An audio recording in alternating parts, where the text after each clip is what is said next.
컴퓨터 그래픽스 운용 기능사 필기, 산업 디자인 일반, 핵심 정리 3, 디자인의 요소와 원리에 대해서 설명해 드리도록 하겠습니다. 자, 디자인의 요소라고 하는 것을 보도록 할게요. 디자인의 요소는 크게 5가지로 볼 수가 있겠습니다. 첫 번째 개념 요소, 두 번째 시각 요소, 세 번째 상관 요소, 네 번째 구조 요소, 다섯 번째 실제 요소라고 하는 것으로 구분을 할 수가 있겠는데요. 그 중에서 첫 번째 개념 요소에 대해서 확인을 해 보도록 할게요. 개념 요소라고 하는 것은 실제로 존재하지 않고 그렇지만 있는 것처럼 느껴지는 요소라고 볼 수가 있겠습니다. 우리 눈으로는 지각할 수 없기 때문에 이념적 형태 또는 순수 형태, 기하학 형태, 추상 형태라고도 하고요. 그 종류로 본다면 점, 선면, 입체를 들 수가 있겠습니다. 그 중에서 첫 번째 점이라고 하는 것을 한번 확인을 해 보도록 할게요. 점은 우리가 알고 있는 것처럼 제가 이렇게 찍어 놓은 것처럼 크거나 작거나 해도 우리는 이걸 점이라고 합니다. 점이 뭐 네모 모양이 될 수도 있겠고 울퉁불퉁한 다른 모양이 될 수도 있지만 그 점이라고 하는 정의를 볼 때는 크기는 없고 위치만 가져야 된다라고 하는 게 가장 중요한 부분이고요. 특히 이 점이라고 하는 거는 형태를 지각하기 위한 최소의 단위다라고 하는 것을 정의를 볼 수가 있겠습니다.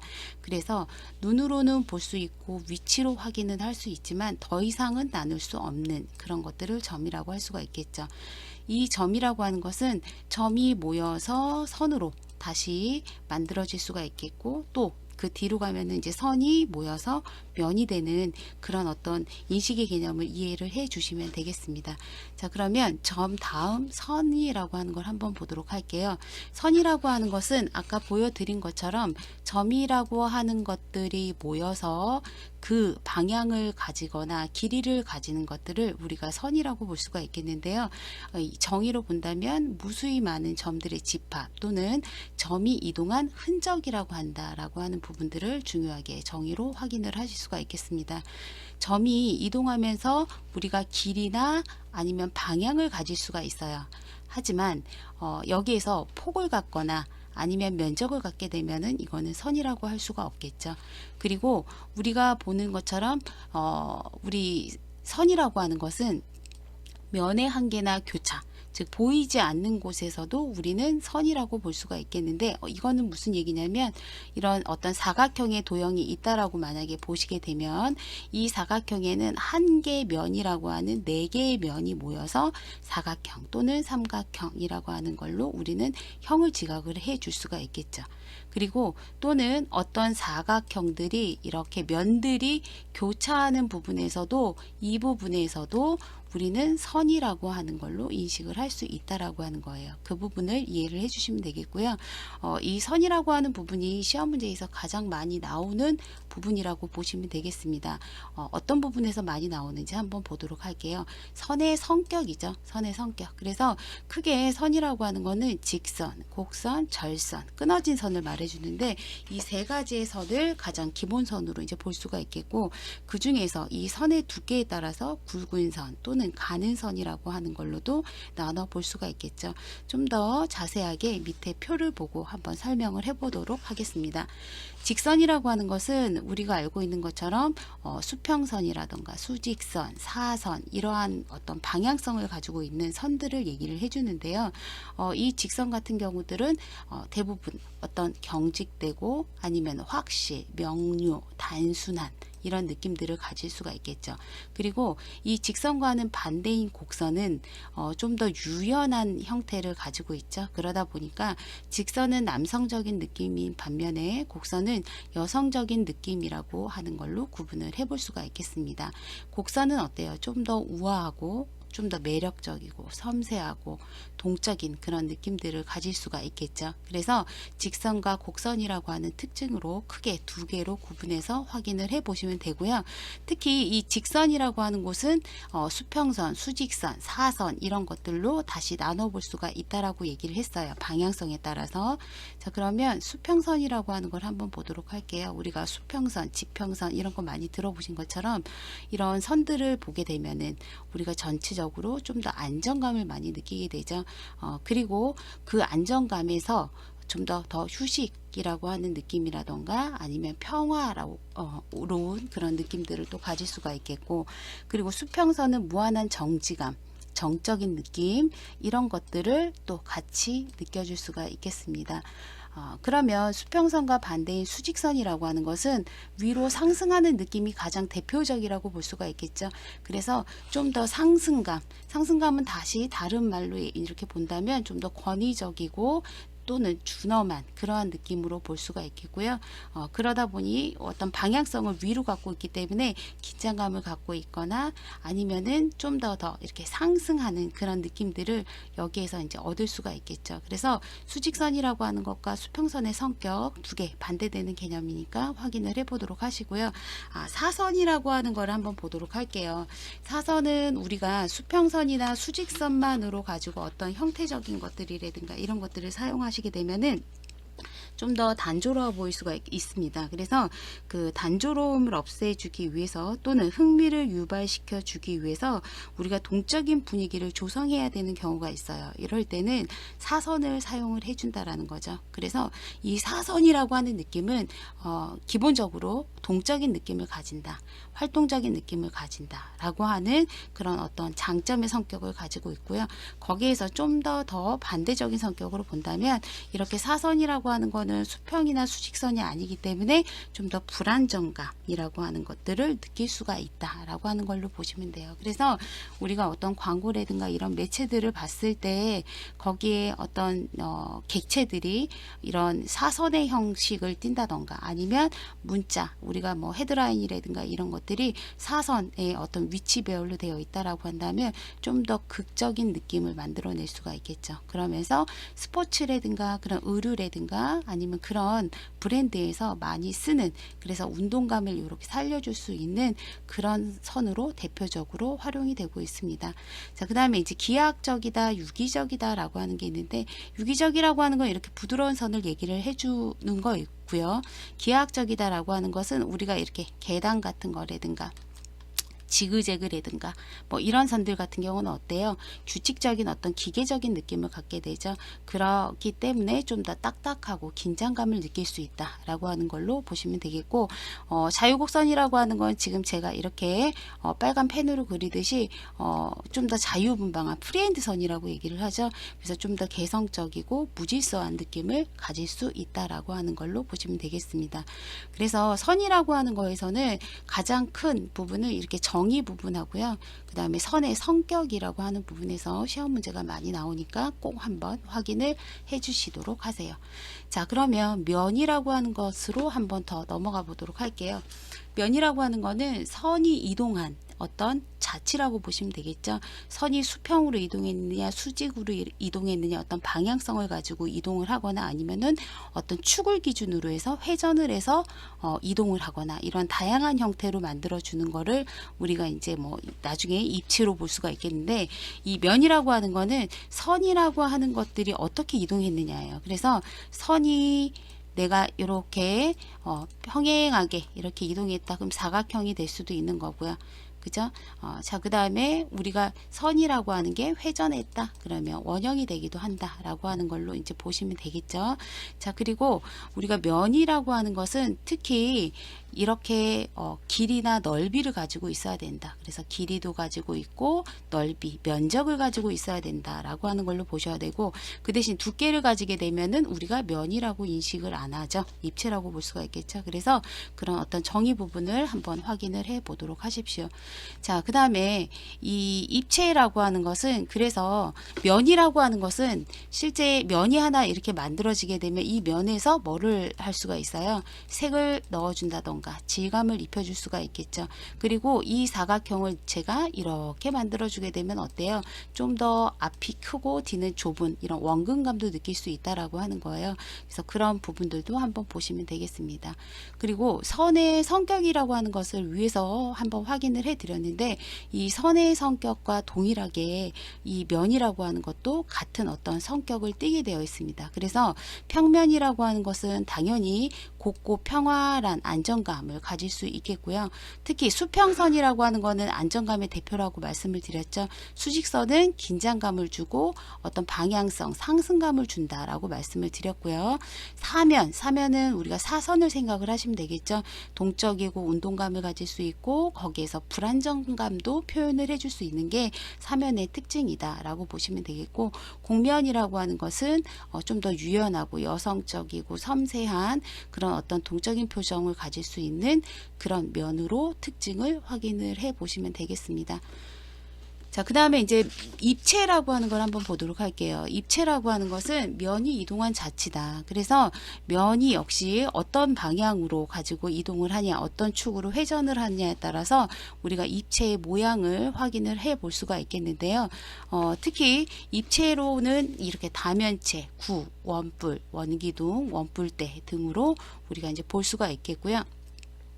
이 입체라고 하는 것은 특히 우리가 이제 이렇게 부피를 차지하고 위치와 길이를 가진다라고 하는 걸로 기억을 해주시면 되겠죠. 그래서 우리가 어떤 면이 하나 있어요. 이 면이 어떤 방향을 가지냐에 따라서 이동하는 거에 따라서 이렇게 입체를 만들어낼 수 있다라고 하는 걸로 이제 그렇게 이해를 해주시면 되겠습니다. 자, 그 다음에 이 점선면 입체라고 하는 것을 그래서 다시 한번 정리를 해보자면은 우리가 포지티브하고 네거티브한 걸로 두 가지로 좀 분류해서 이렇게 정의를 확인해 보시면은 이해가 좀 더 쉬우세요.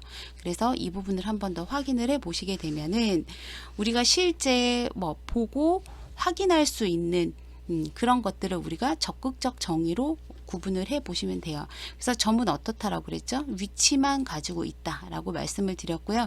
선이라고 하는 것은 점이 이동하거나 점이 우리가 방향을 가지고 움직일 때 우리는 선이라고 얘기를 했어요.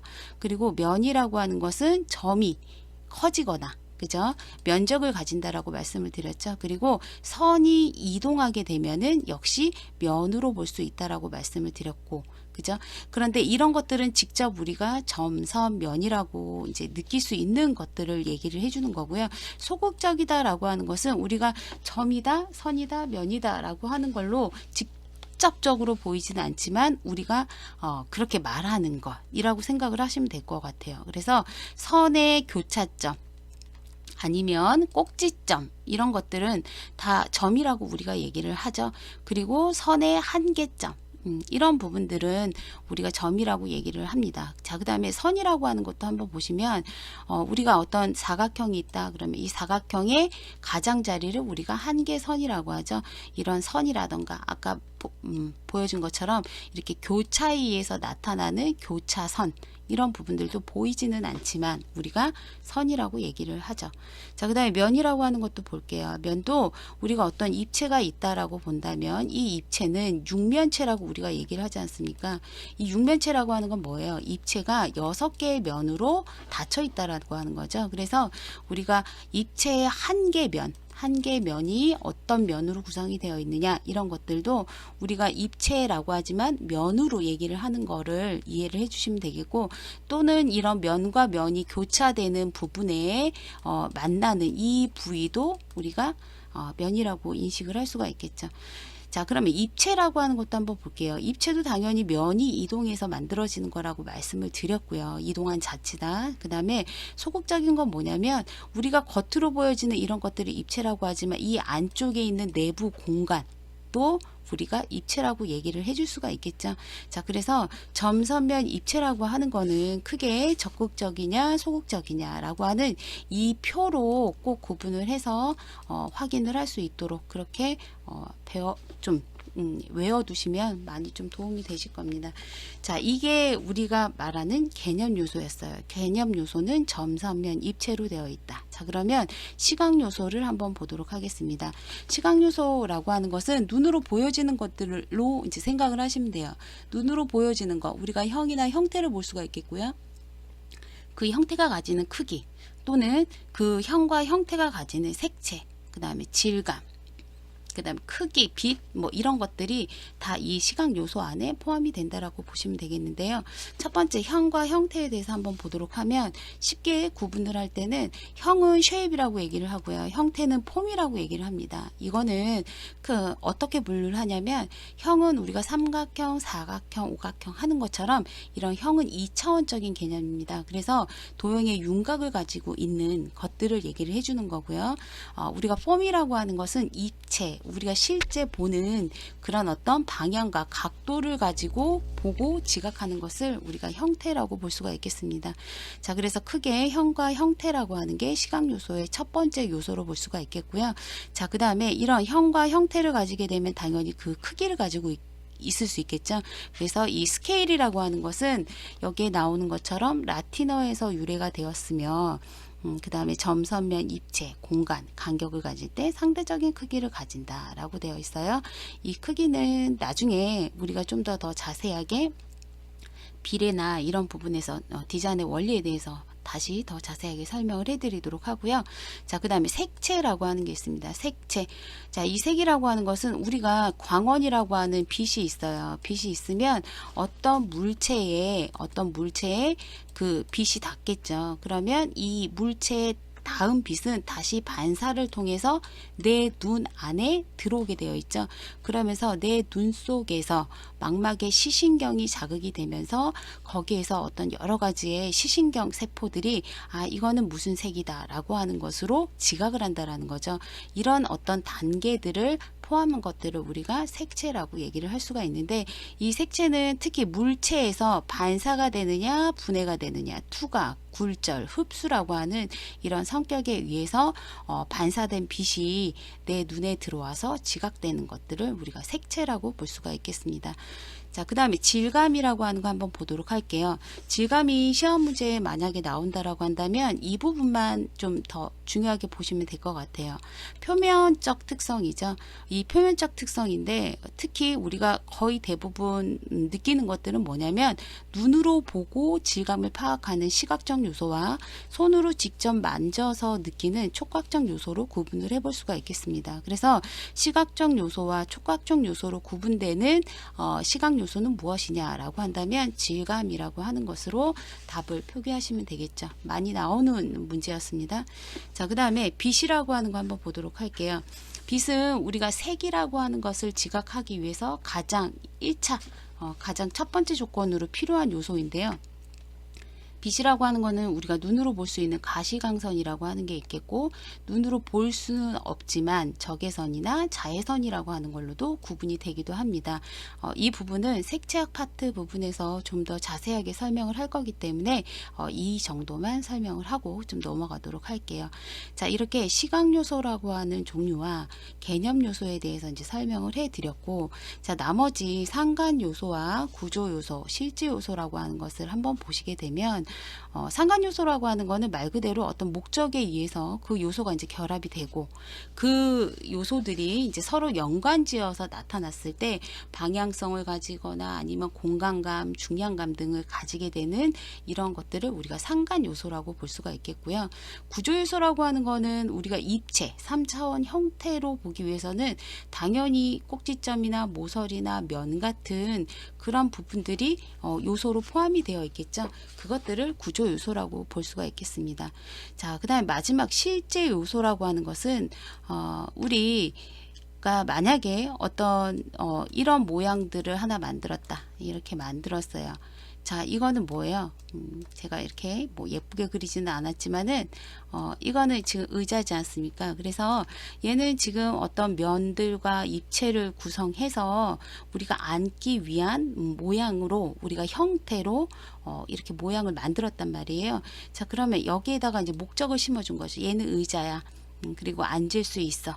라고 해서 사람에게 어떤 그런 목적을 충족을 시켜주고 거기에 의미나 기능 등을 부여하는 것들을 우리가 실제 요소라고 그렇게 이해를 해주시면 되겠죠. 자, 그래서 여기까지가 우리가 디자인의 어떤 요소라고 하는 부분 5가지를 한번 훑어봤었는데요.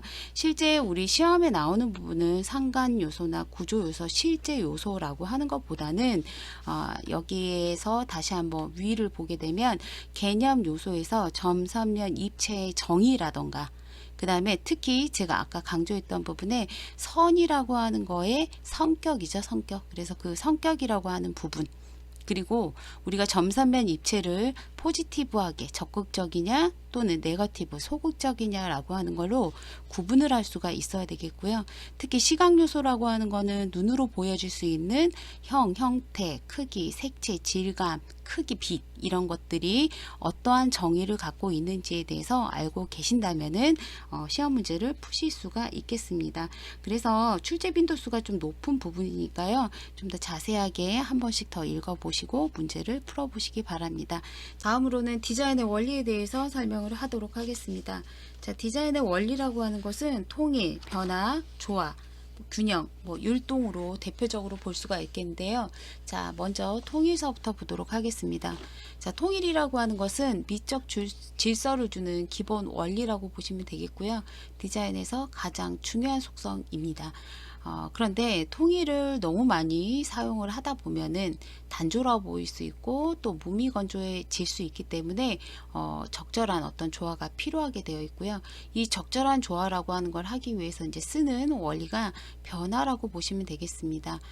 변화라고 하는 것은 그 대신 통일이라고 하는 영역을 침범하지 않는 한도 내에서 너무 단조로움을 피하기 위해서 주는 요소로서 강한 생동감을 줄 수 있다라고 하는 게 특징이라고 이제 볼 수가 있겠죠. 자, 그 다음 조화로 한번 보도록 할게요. 자, 조화라고 하는 것은 2개 이상의 요소 또는 부분적 상호관계에서 서로 분리하거나 배척 없이 통일되어 전체적으로 미적 감각 효과를 발휘할 때 일어나는 미적 원리가 되겠습니다. 자, 조화라고 하는 것은 크게 유사, 대비, 균일, 감각이라고 하는 것으로 볼 수가 있겠는데 그 중에서도 유사적 조화와 대비적 조화를 한번 보도록 할게요. 자, 유사적 조화라고 하는 것은 비슷한 형태 또는 어떤 크기, 아니면 색상 이런 계통의 조화를 말하는 거고요. 이 유사적 조화는 온화한 느낌을 줄 수가 있습니다. 자, 그 다음 대비적 조화라고 하는 것은 대립된 요소들을 가지고 조화를 이루어내는 거겠죠. 자, 이 조화의 특징은 좀 더 강렬하고 자극적인 느낌을 줄 수 있는 게 특징입니다. 자, 그 다음 균형을 한번 보도록 할게요. 자, 균형의 가장 중요한 키워드는 시각적 안정감입니다. 자, 이 시각적 안정감을 줌으로써 좀 더 안정감 있고 그죠? 그 다음에 좀 더 이렇게 신비하고 엄숙하고 이런 느낌을 줄 수 있는데 이게 이제 우리가 대칭이라고 하는 거죠. 시각적 안정감을 줄 수 있는 균형은 대칭과 비례로 볼 수가 있겠는데 특히 대칭이라고 하는 거는 회화나 디자인, 조각 이런 것에 많이 활용이 되어지고 있고요. 이 종류를 한번 보시게 되면은 선대칭, 방사대칭, 확대대칭, 이동대칭이라고 하는 걸로 이렇게 나눠 볼 수가 있겠습니다. 선대칭이라고 하는 것은 선을 축으로 한 선을 축으로 해서 상하 또는 좌우가 서로 마주보게 하는 형태가 되겠습니다. 이런 형태라고 보시면 되겠죠. 자, 세로축을 기준으로 해서 삼각형을 보시게 되면은 서로 마주보는 형태 또는 가로 형태였을 때 서로 마주보는 형태. 자, 이런 것들이 선대칭이라고 보시면 되겠고요. 자, 방사대칭이라고 하는 거는 중심서부터 뻗어나가는, 회전하면서 뻗어나가거나 일정한 각도로 뻗어나가는 형태를 얘기를 하는 거고요. 자, 확대라고 하는 것은 동일한 크기가 아니라 그게 점점 커져 나가는 걸 얘기를 해주는 거겠죠. 이동대칭이라고 하는 거는 동일한 형태가 규칙적으로 평행하게 이동할 때 생기는 형태라고 볼 수가 있겠습니다. 자, 그 다음 비례를 한번 보도록 할게요. 비례의 어떤 정의를 보시게 되면 이 정의 부분이 중요한데요. 부분과 부분 또는 부분과 전체적 수량적 관계를 말한다 라고 해서 비례의 정의는 꼭 외워주셔야 됩니다. 자, 그럼 비례의 종류는 어떤 것들이 있을까 한번 보게 되면은 황금 분할, 루트 비율, 그 다음 모듈, 피보나치 이런 것들로 예로 보실 수가 있겠는데요. 특히 황금 분할, 황금 비율이라고 하는 거는 고대 그리스 시대부터 현재까지 아름다운 비례로서 시각 디자인에서 많이 적용이 되고 있는 안정감 있는 비율이라고 보시면 되겠는데요. 황금 분할, 황금 비례라고 하는 이 비를 한번 보게 되면은 1대 1.618이 되겠습니다.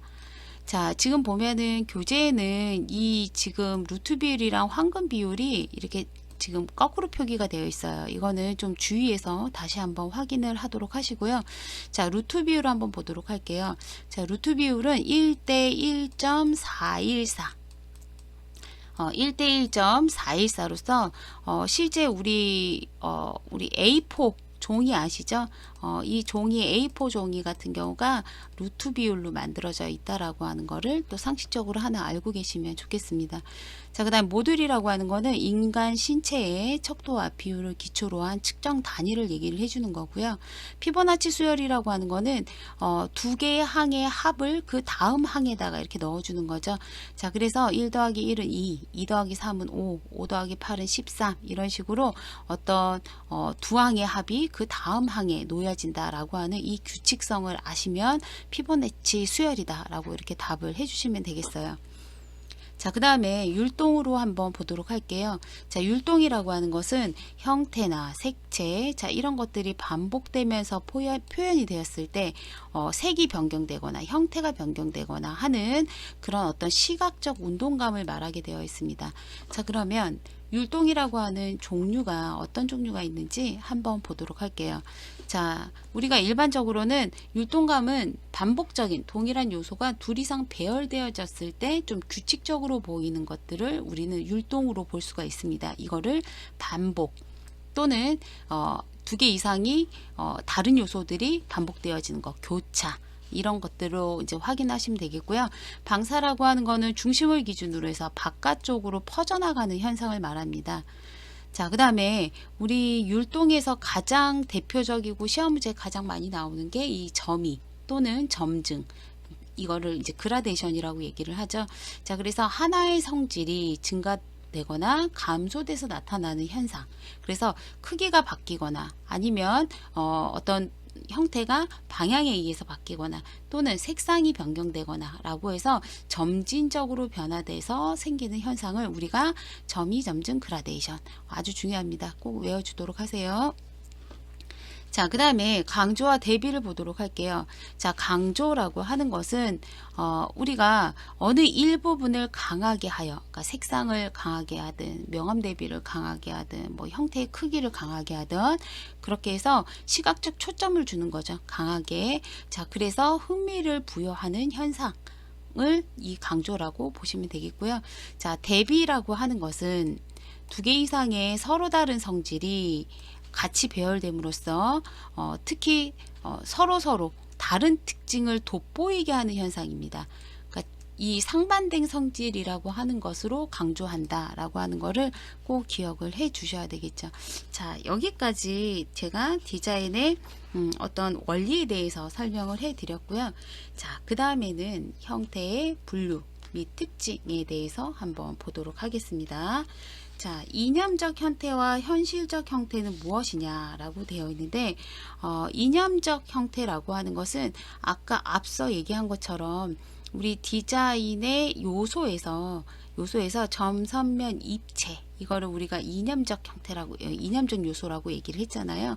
그런 것처럼 이 이념적 요소, 이념적 형태는 점, 선면, 입체가 있다라고 하는 걸로 기억을 해주시게 되면은 이거는 다른 말로 순수 형태, 추상 형태라고도 한다라고 여기 나와 있어요. 그래서 실제 시험에서는 이념적 형태와 다른 것은 이라고 해서 이념적 형태, 순수 형태, 추상 형태는 다 같은 말인데 현실적 형태만 다른 거잖아요. 이렇게 구분해서 문항을 풀어보시면 되세요.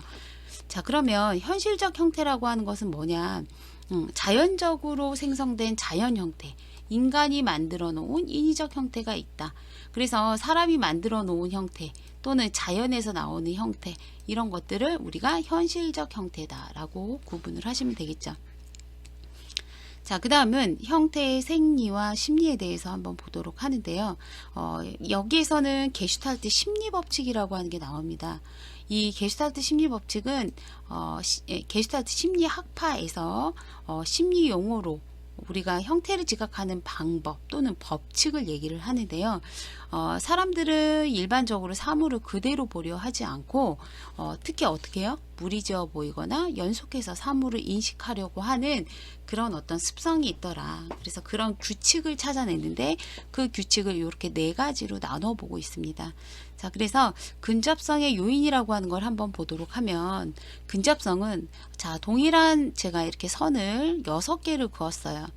선을 6개를 그었지만 저희는 3개의 묶음으로 보게 되어 있죠. 자, 이런 식으로 가까이 있는 것들끼리는 그룹 지어 보인다 라고 하는 게 근접성의 요인이 되겠고요.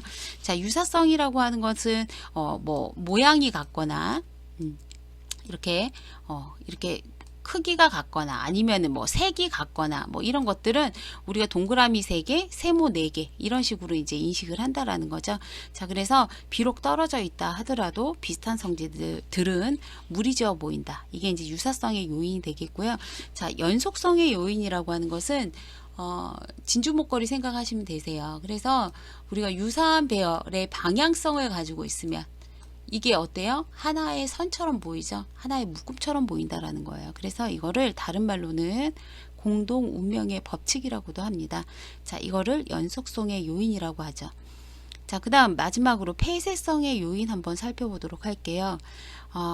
폐쇄성의 요인은 제가 이렇게 동그라미를 그리거나 네모를 한번 그려보도록 할게요.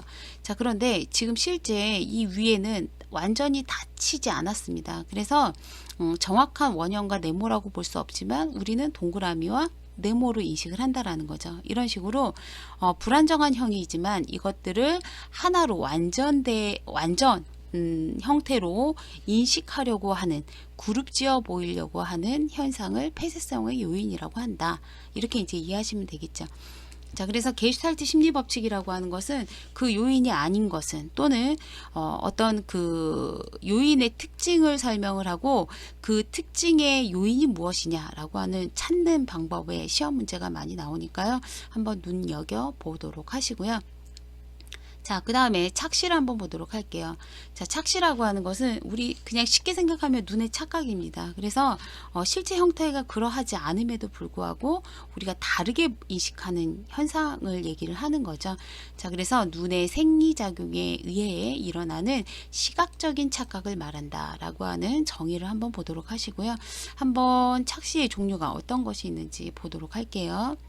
자, 명도에 의한 착시, 도지 반전, 루빈스의 컵, 이런 다양한 말로 이렇게 우리가 착시를 얘기를 하는데요. 특히 이 형태를 보면 루빈스의 컵의 모양을 생각을 하시면 되는데요. 흰 바탕을 보게 되면 컵으로 보이고 검정색의 형을 인식하려고 하면은 마주보고 있는 사람처럼 보일 수 있다라는 거죠. 이런 식으로 우리가 명도에서 어떤 부분을 보느냐에 따라서 형태가 달라 보이는 그런 착시를 이제 우리가 얘기를 하고요. 각도와 방향의 착시 한번 보도록 하면, 자, 얘는 이렇게 45도 선을 가지고 있는 평행선인데 여기에 다른 각도의 선을 넣어 줌으로써 이 선이 평행하게 보이지 아니하고 좀 더 벌어지거나 좁아지는 현상처럼 나타나는 것을 각도와 방향의 착시라고 볼 수가 있겠습니다. 자, 그래서 이 그림 잘 기억을 해주도록 하시고요. 자, 그 다음에 거리에 의한 착시 보도록 할게요. 우리가 스케치에서 어떤 풍경을 그리거나 아니면 어떤 사물을 그리거나 할 때 우리는 가까이 있는 것은 크게 그리고 멀리 있는 것은 작게 그리죠. 그러면서 원근감을 나타나게 되어 있는데 이게 거리에 의한 착시를 이용한 거라고 보시면 되겠죠. 그래서 같은 형상이라 하더라도 크기를 다르게 주게 되면은 크게 하거나 작게 하게 되면은 멀거나 가깝게 느껴지는 그런 현상을 우리가 거리에 의한 착시라고 볼 수가 있겠어요.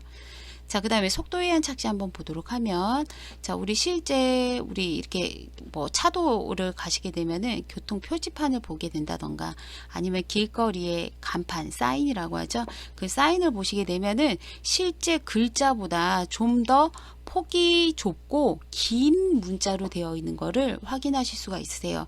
자, 이거는 뭐냐면 우리가 걸어 다니는 또는 달리는 차 안에서 긴 글씨는 그 글씨를 읽히지 않고 더 좁아 보이게 되거든요. 짧게 느껴지거든요. 그렇기 때문에 상대적으로 길게 해서 안정감을 주는 건데 이거를 속도의 착시라고 보시면 되겠죠. 자, 그 다음에 반전 실체의 착시라고 하는 건데요. 보는 각도가 위에서 보느냐 아래에서 보느냐, 그래서 올라가는 건지 내려가는 건지 이렇게 이제 보일 수 있다라고 하는 거죠. 자, 이 그림도 한번 더 눈여겨 보시고요. 자, 그 다음에 똑같은 길이라 하더라도 화살표가 안쪽에 있느냐 바깥쪽에 있느냐에 따라서 시각적 끝맺음이 다르기 때문에 실제 길이가 A가 훨씬 더 길어 보이는 현상을 말합니다. 자, 그래서 이거를 밀러라이어의 착시라고 얘기를 하거든요. 자, 그래서 그림 한번 보도록 하시고, 자, 그 다음에 면적에 의한 착시 한번 보도록 할게요. 자, 같은 면적의 사각형이고요. 같은 면적의 원형을 가지고 있습니다. 하지만 바탕이 흰색이냐 또는 바탕이 검정색이냐에 따라서 실제 가운데 있는 원형은 검정색 원형보다 흰색 원형이 훨씬 더 커 보이죠. 자, 이게 면적에 의한 착시라고 보시면 되겠고요. 자, 그 다음에 대비의 착시 한번 보도록 할게요. 자, 대비의 착시라고 하는 것은 주위의 선의 영향으로 같은 길이를 가지고 있는 A와 B가 있지만은 그 연장선상이 기냐 짧냐에 따라서 훨씬 더 길이감이 달라 보이는 이런 착시를 우리가 대비의 착시라고 볼 수가 있겠습니다. 자, 그 다음에 보시게 되면은 쌍방거리 과대 착시라고 하는 건데요. 자, 이 착시는 보시게 되면은 실제 우리가 여기에 나와 있는 것처럼 8, 3, 그 다음에 S, 뭐 B 이런 숫자나 알파벳 이런 문자들을 보게 되면은 상대적으로 밑에를 좀 더 크게 그리는 경향이 있어요. 그러면서 안정감을 주게 되어 있거든요. 이게 왜 그러냐면 똑같은 크기를 가졌을 때는 누가 더 커 보인다? 위에 게 더 훨씬 더 커 보인다. 자, 그래서 쌍방거리 과대시라고 하는 거는 위에 게 더 훨씬 더 커 보이는 현상을 말한다 라고 이렇게 보시면 되겠고요. 여기 이 부분은 삭제 해주도록 하세요. 자, 그 다음에 분할의 착시 보도록 할게요. 분할은 똑같은 선이라 하더라도 우리가 체크옷을 입거나 아니면 수직, 뭐 스프라이트 이런 선들이 있을 경우에 똑같은 폭을 가지고 있거나 면적을 가지고 있어도 훨씬 더 길어 보이는 현상이 있어요. 자, 이런 것들을 우리가 분할의 착시라고 보시면 되겠죠. 자, 그 다음에 수평선과 수직선이 있는데요. 이렇게 수평선과 수직선이라고 하는 게 동일한 크기이지만 상대적으로 어떤 게 더 커 보인다? 상승 효과를 가지고 있는 수직선이 훨씬 더 길어 보인다라고 하는 거죠. 이게 수평 수직의 착시라고 보시면 되겠어요. 자, 그 다음에 각도에 의한 착시 보도록 할게요. 마지막으로. 자, 각도는 동일한 각을 가지고 있는데 바깥쪽 양쪽에 각을 크게 가지고 있느냐 적게 가지고 있느냐에 따라서 상대적으로 각이 더 넓어 보이기도 하고 좁아 보일 수도 있다라는 거죠. 그래서 특히 이 좁은 각을 가지고 있을 때 상대적으로 이 A의 각이 훨씬 더 커 보인다라는 거예요. 이게 각도에 의한 착시입니다. 자, 그래서 착시라고 하는 거는 우리가 착시의 정의도 알고 있어야 되겠지만은 착시의 종류가 어떤 것들이 있는지 특히 그림과 제목이라고 하는 형식으로 좀 기억을 해주시면은 우리가 시험 문제 푸시는데 좀 더 수월하게 풀어내실 수가 있으실 것 같아요. 자, 그래서 여기까지 디자인의 요소와 원리에 대해서 설명을 드렸고요. 자, 다음 디자인사에서 이제 또 설명을 하도록 하겠습니다. 자, 여기까지 하겠습니다.